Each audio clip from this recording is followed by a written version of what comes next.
پھر دوسری بات یہ ہے کہ وہ بھی انسان مال کا پجاری ہے جو معاشرے میں لوگوں کی عزت صرف گاڑی اور بنگلہ اور کوٹھی دیکھ کے کرتا ہے۔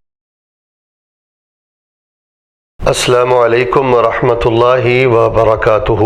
ناظرین، حضرت امام حسن بصری رحمہ اللہ کا قول ایک کتاب میں موجود ہے کہ لکل امت صنم وصنم هذه الامہ المال۔ ہر امت کا ایک بت ہوتا تھا اور اس امت کا ایک بت یہ مال بھی ہے، اور اس میں کوئی شبہ نہیں ہے کہ ہم نے عملی طور پہ دیکھا ہے کہ لوگ واقعتاً مال کی پوجا کرتے ہیں۔ مال کی پوجا یہی ہے کہ آپ نماز نہ پڑھیں، آپ قرآن نہ پڑھیں، آپ روزہ نہ رکھیں، آپ حلال اور حرام کی تمیز نہ کریں تو آپ مال کے پجاری ہیں۔ کئی لوگ ظہر اثر دکانوں پہ مارکیٹ میں ضائع کرتے ہیں، نماز نہیں پڑھتے صرف مال کی وجہ سے، وہ مال کی پوجا ہے۔ قرآن نہیں پڑھتے، حتیٰ کہ آیت الکرسی کا ترجمہ نہیں آتا ان کو، بنیادی چیزیں نہیں آتی، نماز کا ترجمہ نہیں آتا، صرف جاب ہے، پیسہ ہے، دکان ہے، پیٹ سے سوچ شروع ہوتی ہے جیب تک، جیب سے آگے پیٹ تک، بس یہی ان کی زندگی ہے۔ یہ مال کے پجاری ہیں اور بہت خطرے کی طرف یہ لوگ جا رہے ہیں۔ جس انسان نے اللہ کے فرائض کی بے قدری کی صرف جاب کی وجہ سے، عبادات سے انحراف کیا صرف مال کی وجہ سے، تو وہ مال کا پجاری ہے، وہ مال کی پوجا کر رہا ہے۔ اور پھر دوسری بات یہ ہے کہ وہ بھی انسان مال کا پجاری ہے جو معاشرے میں لوگوں کی عزت صرف گاڑی اور بنگلہ اور کوٹھی دیکھ کے کرتا ہے۔ جو انسان کردار، نیکی، عمل اور اچھائی اور سیرت اور شرافت دیکھ کر عزت نہ کرے، مال دیکھ کر دوسرے کی عزت کرے، وہ بھی مال کا پجاری ہے۔ وہ عرب کے بدوؤں سے بھی زیادہ جاہلانہ زندگی بسر کر رہا ہے۔ جو انسان کردار، عمل، نیکی، تقوی کی بنیاد پہ لوگوں کی عزت کرتا ہے وہی متقی ہے، وہی اللہ کا پجاری ہے، وہی اللہ کی پوجا کرنے والا ہے۔ تو جس انسان نے اللہ کے فرائض کو ترک کر دیا، محرمات میں مبتلا ہو گیا،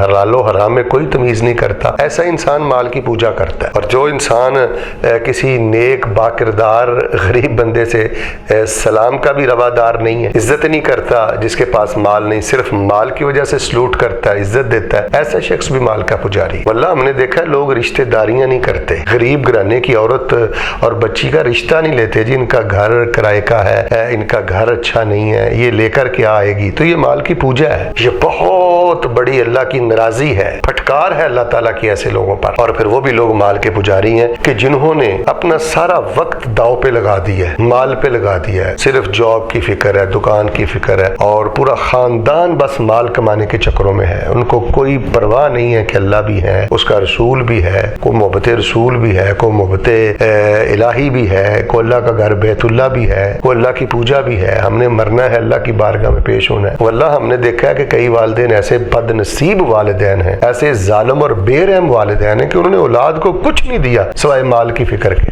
سوائے فیشن کے، سوائے بے حیائی کے۔ گھروں میں بچوں کو اوپن ماحول دیا ہے، کھلا ماحول دیا ہے، اور ٹی وی دیا ہے، کیبل دی ہے، نیٹ والے موبائل دیے ہیں، غیر محرموں کا اختلاط دیا ہے، آوارگیاں دی ہیں، یا ان کو پیسہ پیسہ پیسہ پیسے کی فکر دی ہے، لاؤ کماؤ اور کھائیں بس، اور کوئی فکر نہیں۔ ایسے لوگ بھی مال کے پجاری ہیں۔ تو ایسا انسان بھی برباد ہو گیا بری طرح۔ رسول رحمت فرماتے ہیں تائس عبد الدینار تائس عبد الدرہم، درہم و دینار اور پیسے روپے اور دولت کا پتر برباد ہو گیا، ہلاک ہو گیا، دونوں جہان اس نے اپنے برباد کر لی۔ تو اللہ کے بندو، اس مال کو، اس پیسے کو، اس جاب کو اپنے اوپر اتنا مسلط نہ کرو کہ آپ مال کے پجاری بن جاؤ۔ مال کی پوجا یہ بھی ایک خطرناک شرک ہے۔ اللہ تعالی ہم سب کو اس خطرناک شرک سے محفوظ فرمائے، آمین ثم آمین۔